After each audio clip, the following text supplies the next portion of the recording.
เศษนี้อย่าโรยซึ่งอันมินเฮ็ดรายการอย่างปัจจุบันนี้เนาะกะเฮ็ดรายการซิกแซดวันโอ้เป็นรายการเพลงหั่นล่ะเนาะแม่เฮ็ดกับไผเฮ็ดกับเจนนี่กับวาซิมามื้อนี้น่ะแต่ว่าเพิ่นติดภารกิจหน่อยนึงแต่ตอนนี้เราก็ได้อยู่กันที่สวนเจ้าอนุวงศ์นั่นเองเนาะซึ่งเป็นส่วนหนึ่งที่มีคนมานิยมเที่ยวไปจำนวนหลายเนาะแล้วคือว่าจะเป็นมาออกกำลังกายแม่มาแบบซื้อเครื่องเนาะมาช้อปปิ้งกันสิก็ได้เพราะว่าเพิ่นมีตลาดกลางคืนเนาะนั่นเองเนาะราคาเครื่องก็บ่แพงเนาะดอกเองก็มาตลอดได้มาลิ้นเนาะมาเลาะลิ้นเนาะ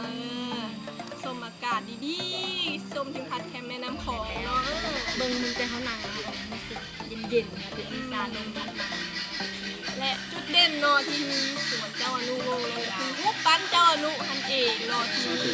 คนเข้าไปสักการะบูชาเป็นจำนวนหลายเนาะคือคนตั้งแต่จุดเด่นก็คือปินหน้าไปทางของเพิ่นทางประเทศไทยเพิ่นเนาะแล้วเฮาก็จะเริ่มสตาร์ทจากจุดนี้กันไปเนาะนี่เลยแต่วันนี้เรา2คนก็จะพาท่านผู้ชมไปรู้จักอีกหนึ่งรีสอร์ทและก็เป็นสถานที่ท่องเที่ยวกับธรรมชาตินำและมีหลากหลายกิจกรรมมีการบริการที่พักเนาะให้ท่านผู้ชมได้ไปเที่ยวไปเล่นกันเนาะและยังบ่ไกลจากตัวเมืองพ่อบันไดอีกในมื้อนี้ท่านผู้ชมพร้อมแล้วบ่ที่จะไปกับพวกเราถ้าพร้อมแล้วไปกันเลย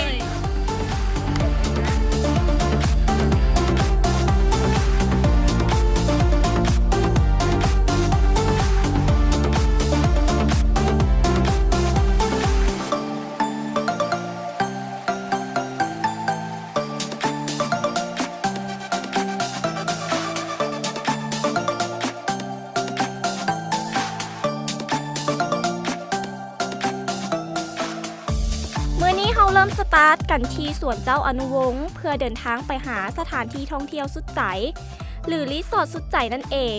ที่ตั้งอยู่บ้านจำปาเมืองสีโคตรบองนครหลวงเวียงจันทร์ซึ่งจะเริ่มเดินทางกันจากสวนเจ้าอนุวงศ์ไปหาทางถนนเจ้าฟ้างุมออกไปใส่ถนนหลวงพระบาง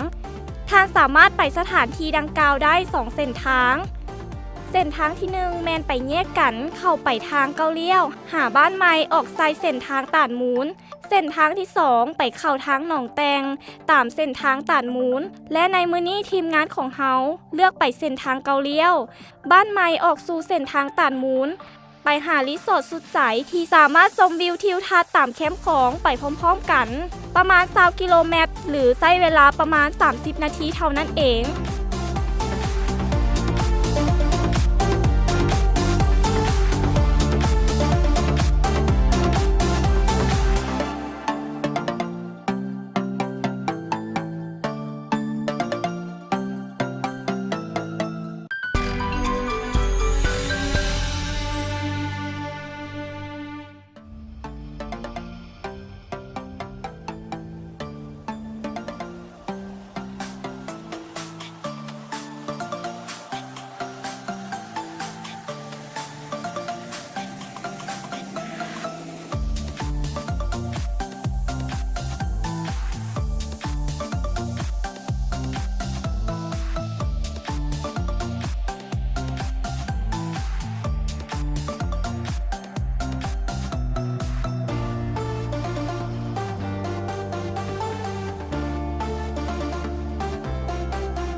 กันแล้วนั่นก็คือ สถานที่ท่องเที่ยวธรรมชาติสุดใจ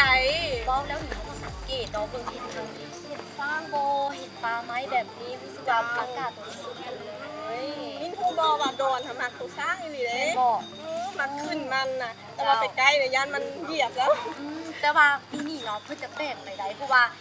ถ้าของที่นี่นะผู้ความเนาะบอกเพื่อนนั่งลงเพื่อนกับนางบอกเพื่อนยืนมันก็ยืนขึ้นได้ ซึ่งเขาได้มาฮอดแล้วเขาก็ได้ไปรีนน้ำแล้ว แม่ มาหน่อยนึงเขาก็ได้ไปรีนน้ำกันแล้วว่าเป็น เจ้า กบผู้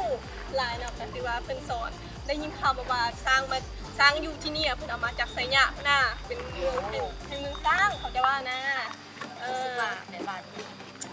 ครบสิบกันเลยมาศึกษา ซึ่ง สั้นเขา ซึ่งอันทางไปมาเนาะเขามาก็เห็นได้ว่าอันป่าไม้เขียวสดงามๆเส้นทางแอดเวนเจอร์ โมก็แบบว่านักท่องเที่ยวที่แบบว่าอย่างผจญภัยมันจะซีซ่าแบบขี่รถมาแล้วก็แบบซี่แดดแบบนี้แบบว่าเขาแบบสะดวกหลายแบบอย่างเขาอยู่ในเมืองคือว่าแหละเขาแบบอาจจะมีการดมอากาศที่บ่บริสุทธิ์บ่แบบเส้นทางสบายเกินไปสิ่งเขากลับมาเปลี่ยนบรรยากาศตัวเองเฮ็ดให้แบบเขากลับมาลุยๆกันแบบนี้ นั่นแหละมิ้นสังเกตเห็นบ่ว่าเขามาฮอดจุดนี้เนาะเขาเห็นห้องพักเนาะไปอยู่แต่ละจุดเป็นหลังของใครของมันเนาะเป็นตาอย่างมาพักอีหลีมันแบบคล้ายคือส่วนตัวเลยเนาะแต่ว่าอยากรู้ว่าราคามันสิแพงซำใดเนาะเขาก็ไปถามข้อมูลกับเจ้าของกันเลยพี่บอก นั่นแหละเขาจะไปถามข้อมูลแล้วก็ว่าการบริการเพิ่นมีอย่างแดเนาะฉันเอาไปกันเลยเนาะ รีสอร์ทหรือสถานที่ท่องเที่ยวสุดใจเป็นอีกหนึ่งแห่งท่องเที่ยวที่หลายคนฮู้กันดี และก็เคยได้ไปเที่ยวสัมผัสกันมาแล้ว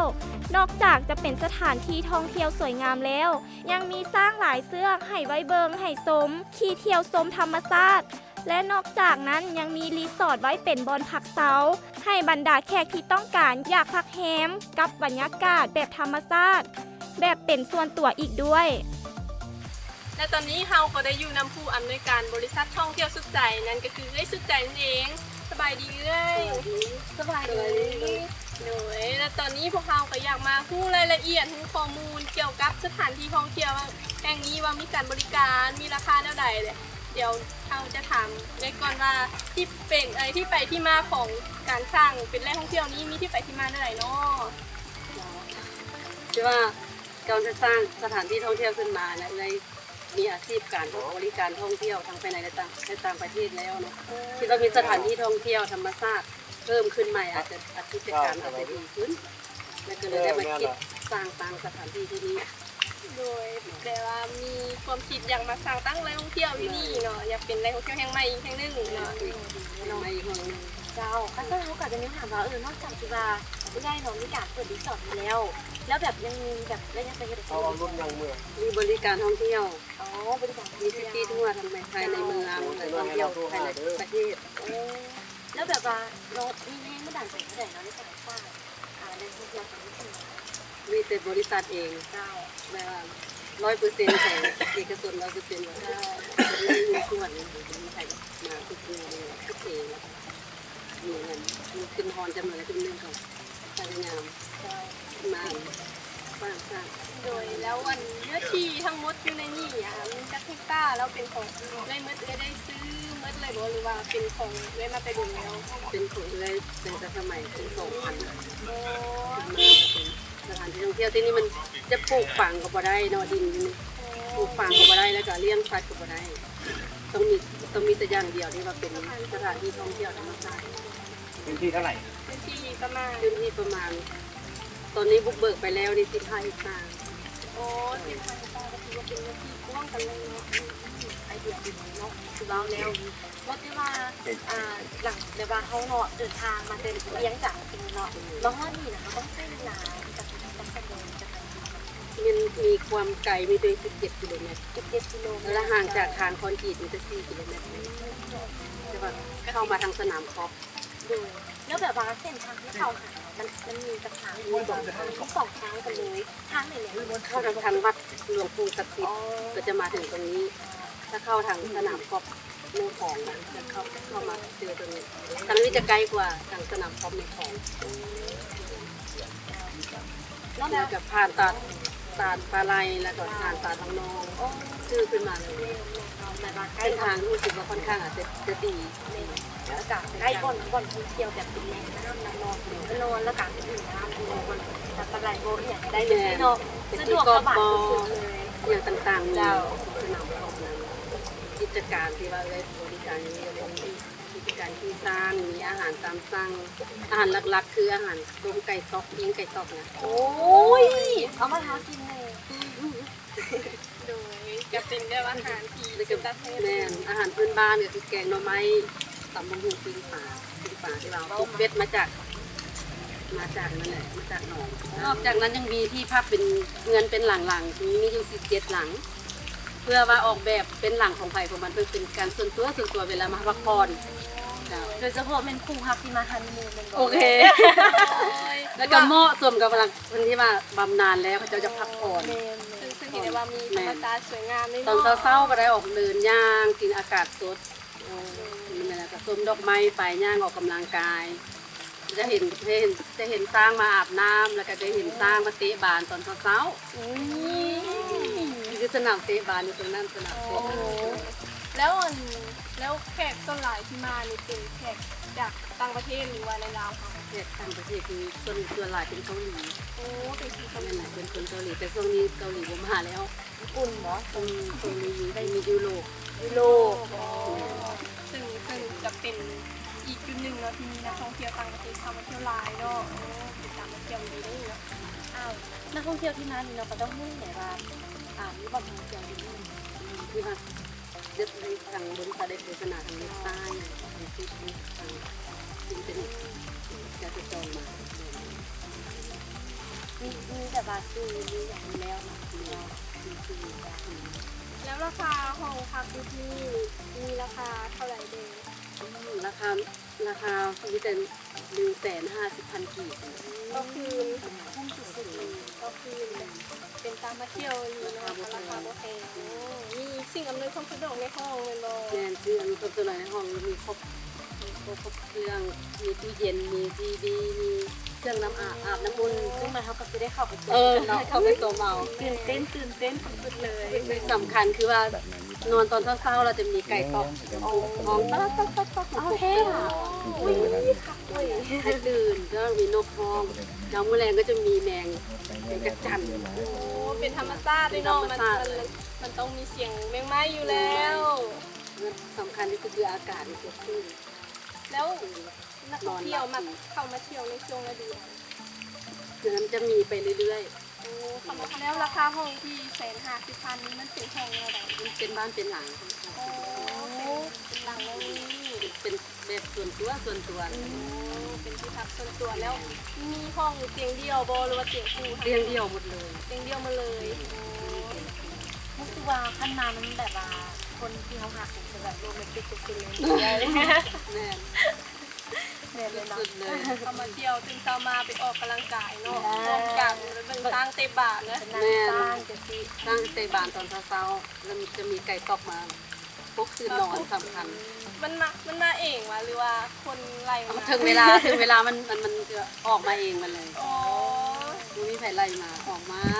ล้อตามนี้แล้วท้องต้องตามนี่แหละ ผู้ความเนาะแล้วเอ้ยเนาะได้มีการเปิดรีสอร์ทนี้เนาะเกินปันไหนแล้วเนาะ วันที่14 เดือน 4 ปี 2014เอง โอ้ จะได้ปีนี้ เจ้าแล้วผลตอบรับนะดีบ้าง คุณภาพดีคนไทยดีนะครับหวังว่าจะดีขึ้นเรื่อย คือว่าอันเมื่อกี้เนาะไปนี่จะเห็นสร้างรู้สึกว่า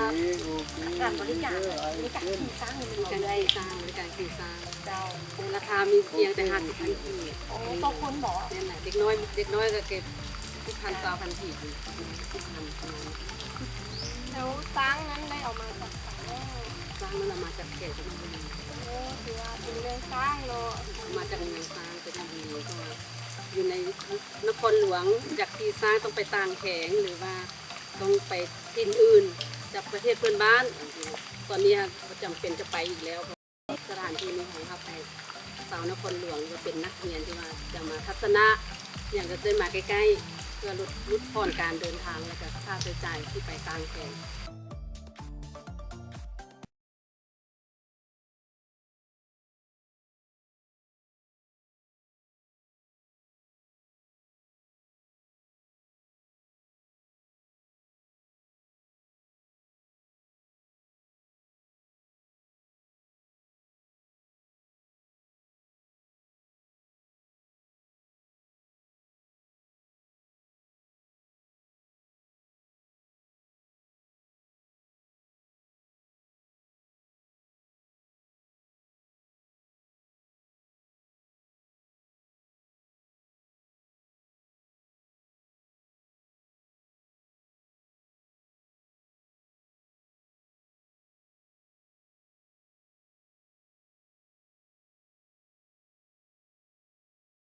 เขาจะขนาดใหญ่ไปลูกบุรีกำลัง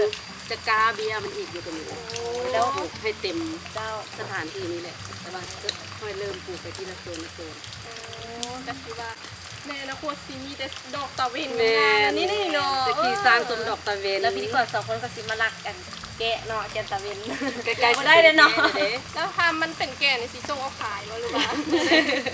เอาไว้แจก เอาไว้แจกนักท่อง ผู้ใด เที่ยว นั่นแหละนักท่องเที่ยวมาแล้วเอาไว้แจกฟรี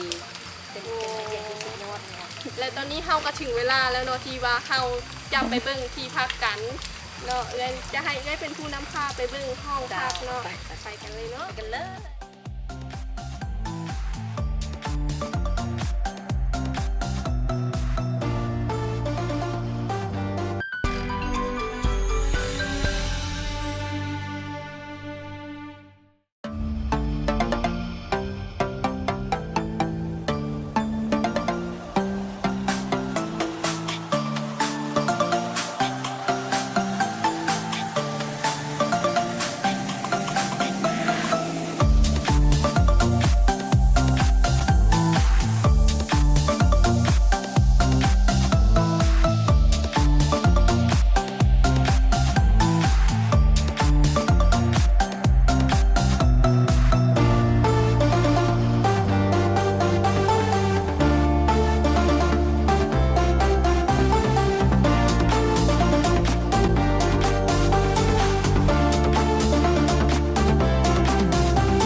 โดยอันเขาสังเกตเห็นเนาะมาอยู่จุดนี้แล้วก็เห็น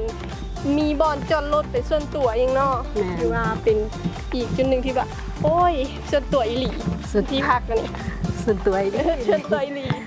มีความสะอาดเนาะสะอาดงามตามีดอกไม้เป็นธรรม ต้องกด ชา ตรง ติ เนาะ โดยนี่ก็เป็นห้องเบอร์ซี่เนาะ จ้ะ จะเอวเป็นห้องที่งามได้เลยเนาะงามอีหลี มีแต่บนนอนจะมี เอาไปนั้นไม่เดี๋ยวว่า มีเครื่อง ป้ามีไมโครเวฟมีตู้เย็นเนาะมีบอล เพื่อที่ว่าลูกค้ามีของกินแล้วใส่ตู้เย็นตื่นมาจะได้ โอ้ จะมีก่อนอุ่นร้อนๆกินเลย โดย อันที่นี่คือห้องน้ โอ้ห้องน้ำกว้างสะอาดอีหลีนะ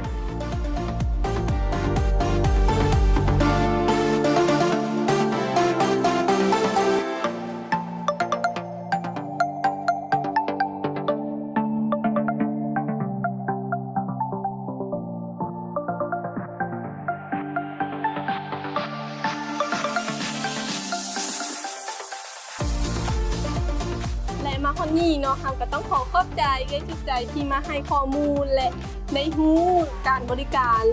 การสถานที่ท่องเที่ยวแห่งนี้ว่ามีอย่างแดนั้นจะขอขอบใจด้วยหลายๆเด้อขอบใจ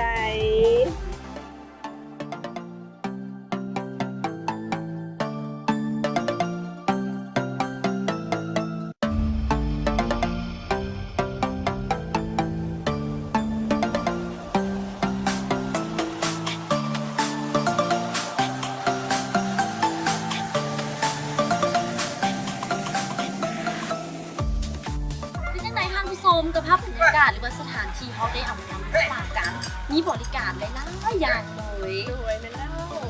เพราะว่าจะเป็นในเรื่องของการเกลือป่าบอหรือว่าในเรื่องของการเขาไปขี่สร้างแบบนี้มีตู้น้อยๆเขาแบบโดยเฉพาะเลยดอนเขาเน้นเลยตัวนี้เนาะ สวย เจ้า ที่พัก เป็นแล้วเขาขาดไม่ได้เลยตัวนี้น่ะ ซึ่งเห็นได้ว่าที่พักอยู่บนนี้มีความสะดวกสบายเนาะมีการบริการที่ดีแล้วก็ในภายในห้องยังมีสิ่งที่อำนวยความสะดวกเลยก็มีโทรทัศน์มีแอร์แล้วก็มีห้องน้ำเนาะถ้าท่านผู้ชมท่านใดก็ได้มาเที่ยวมาลินก็สามารถพาครอบครัวเนาะมาเที่ยวมาลินได้ ซึ่งเป็นสถานที่อีกสถานที่หนึ่งที่ติดพันกับธรรมชาติเรารู้สึกว่าแบบว่าเขาสามารถเอาครอบครัวเนาะมาแบบนี้มาแบบว่ามาพักผ่อนเป็นแบบส่วนตัวกัน เป็นไงมิ้นมาเที่ยวมื้อนี้มีความรู้สึกได้หลายเนาะดีบอได้มาเที่ยวสถานที่แบบนี้เนาะ รู้สึกว่าแบบว่าบ่เคยไปสถานที่แบบดีขนาดนี้มาก่อนว่าสิสาได้ทั้งที่สร้างทั้งที่พักที่ดีแบบนี้ครบรถเลยนะมาสิเว้าแล้วนะ ซึ่งโดนเองกันเนี่ยอยากขี่สร้างอะอยากขี่สร้างแต่โดนแล้วกันเลยได้มาขี่นี่ป้าเป็นสิ่งที่โอ้ยดีใจอีหลีได้เนาะมาฮอนนี่ทางรายการของเฮาก็ใกล้จะหมดเวลาลงแล้ว ต้องขอขอบใจผู้สนับสนุนด้วยดีตลอดมา นั่นก็คือบริษัทน้ำสีอุไรพาณิชย์ประเทศลาวจำกัด เป็นผู้ผลิตและจำหน่ายสียู90 แล้วก็ต้องขอบคุณจากกองทัพสัญญาณดาวเทียม InfoSat AEC SD เบิ่งคุณภาพไทยคมสัตว์เบิ่งคุณภาพลาวโบพาดทุกความบันเทิงเพลงหนังละครและข่าวสารต่างๆ ต้องกองทัพสัญญาณ InfoSat กองสีขาวจากฟ้าเท่านั้น และก็ขอขอบใจสถานที่ที่อำนวยความสะดวกให้เราถ่ายทำรายการในมื้อนี้ แล้วก็ต้องขอขอบใจท่านผู้ชมที่ฟังข่าวและก็ที่ร่วมสนุกจบ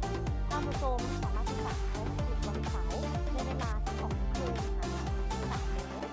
3 และมื้อนี้พวกเราสองคนต้องขออนุญาตลาท่านผู้ชมไปก่อน พบพ่อกันใหม่ในโอกาสหน้าสำหรับมื้อนี้สบายดี